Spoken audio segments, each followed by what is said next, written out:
A friend of mine called me up the other day, and she said that her and her husband were making out their wills. That if God forbid something happens to them, who's going to take care of their children? And she says part of the will is where she wants to be buried. And she was torn. She lives in the United States, but she loves the land of Israel. She yearns for it. She says, but if I'm buried in the land of Israel, then maybe it's better if I'm buried in the United States, because then my family, my children, can visit me there. I told her that's the reason to be buried in the land of Israel.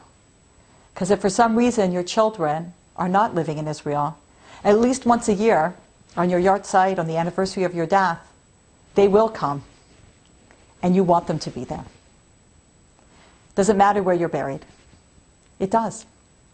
Our tombstone, whatever plaque, whatever marker that we have, it's referred to as a nefesh, which is one of the levels of the soul. That apparently a part of our soul is drawn to where we are buried. Because our bodies and souls, well, we're a team. And we worked as a team to achieve things in this world. And we're still attached to each other. So it's important to visit people, to visit the cemetery, to go to the gravesides of your loved ones, because a part of their soul is resting there.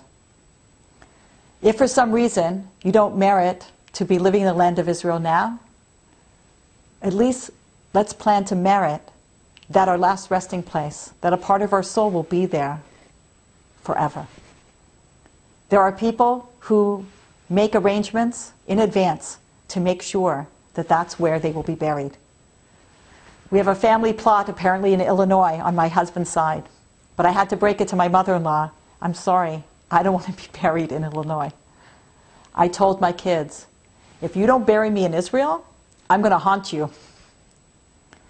I hope I merit to live there one day, but at the very minimum, we should all merit to be buried there.